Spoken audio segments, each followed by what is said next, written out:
मेहमान हमारे साथ अब फाइनल ट्रेड में शो में शामिल हो रहे हैं, उनसे आपका परिचय करा देते हैं। हमारे साथ सच्चिदानंद उत्तेकर शो में शामिल हो चुके हैं, साथ ही सुमित जी, राकेश बंसल जी और आशु सर भी हमारे साथ शो में शामिल हो चुके हैं। Good afternoon to all of you. Bigul Sachit ji के लिए BTS डबल टी।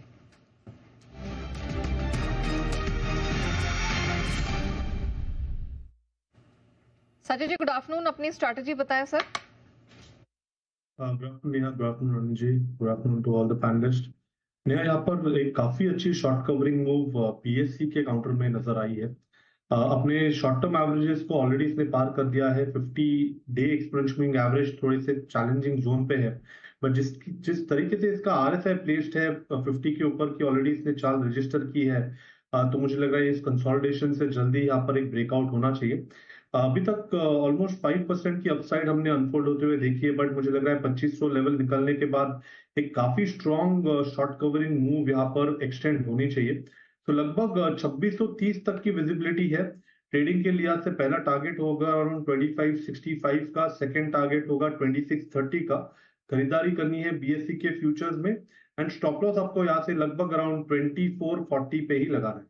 ऑलराइट, चलिए BSE एक और स्टॉक जो आज बहुत ही बेहतरीन स्ट्रेंथ दिखा रहे हैं। इनफैक्ट पूरा जो मार्केट इंफ्रा स्पेस के स्टॉक्स हैं वो यहाँ जबरदस्त प्रदर्शन कर रहे हैं। कैपिटल मार्केट स्टॉक्स में अच्छी स्ट्रेंथ है।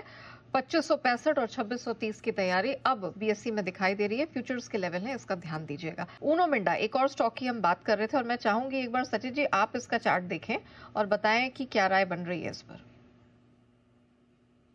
चार्ट स्ट्रक्चर काफी स्ट्रॉन्ग ही रहा है। इनफैक्ट अगर हम इसको थोड़ा सा वीकली चार्ट पे देखें तो एक रेंज बाउंड एक्शन थी पिछले 8 हफ्तों से। 1120 से लेके 1050 के इसी पर्टिकुलर रेंज में इसने ऑस्किलेशन मूव कंटिन्यूड की थी। बट जिस तरीके से डेटा है, ओवरऑल स्ट्रक्चर है, मुझे लग रहा है जल्दी ये स्टॉक 1230 लेवल को भी पार कर देगा। तो यहाँ पर डेफिनेटली खरीदारी करने की ही सलाह होगी। इमीडिएट शॉर्ट टर्म या मोमेंटम के लिहाज से देखें तो एक काफी अच्छा शॉर्ट स्क्वीज यहाँ पर अनफोल्ड हुआ है। 1100 के आसपास कॉन्फिडेंट कॉल राइटर्स थे, उनको मुझे लग रहा है थोड़ा सा पीछे छोड़ दिया है। मुझे लग रहा है यहाँ पर जिस तरीके से कटान हो रही है, जल्दी 1230 तक की एक रैली बन सकती है। तो स्टॉप लॉस आपको लगभग अराउंड 1085 के आसपास ही प्लेस करना है ऑन क्लोजिंग बेसिस, एंड अभी भी खरीदारी करने के ही मौके ढूंढने हैं 1230 के पोजिशनल टारगेट के लिए। ऑलराइट, 1230 की तैयारी ऊनो मिंडा में दिखाई दे रही है। जबरदस्त एक्शन स्टॉक में भी है, लेकिन 1085 इसका स्टॉप लॉस जरूर ऑब्जर्व करके चले, यही राय निकल कर आ रही है अगर आपने खरीदारी कर रखी है। आइए एक बिगुल सचित जी के लिए BTS डबल टी।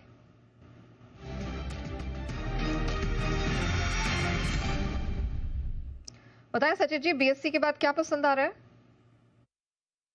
मेरा BSE के बाद मुझे भारती पसंद आ रहा है। इनफैक्ट पिछले 6 हफ्तों से यहाँ पर एक ग्रेजुअल डिक्लाइन नजर आई है, बट इसने अपने 20 week exponential moving average support को काफी अच्छी तरह रिस्पेक्ट दिया है। एंड प्लस पिछले 2 दिनों से लगातार यहाँ पर 1860 के आसपास कॉन्फिडेंट पुट राइटिंग एक्शन नजर आई है। तो मुझे लग रहा है कहीं जाकर एक बेस बिल्डिंग फॉर्मेशन यहाँ पर है। जिस तरीके से डेटा है, हो सकता है कि लगभग अराउंड 1950 तक की एक वापस पुल बैक रैली नजर आए। तो यहाँ पर एक अच्छे शॉर्ट स्क्वीज को प्ले करने की सलाह होगी। स्टॉप लॉस आपको 1865 पे लगाना है ऑन क्लोजिंग बेसिस। खरीदारी करनी है भारतीय एयरटेल के फ्यूचर में। पहला टारगेट होगा अराउंड 1905 का, सेकंड टारगेट होगा अराउंड 1940 का। खरीदारी करने की सलाह होगी भारतीय एयरटेल के फ्यूचर में।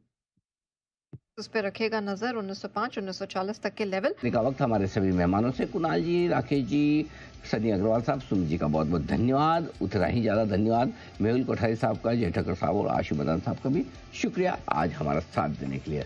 एक्शन इक्विटी मार्केट में बढ़ता हुआ, गोल्ड मार्केट में थोड़ा कम होता हुआ, फिर भी जानना समझना जरूरी है। नृत्य जी के साथ बताएं। तेजी है सर, गोल्ड में करीब 300 रुपए की और चांदी करीब 1500 रुपए ऊपर है। तो अब सवाल यह है कि क्या ये तेजी आज शाम के कारोबार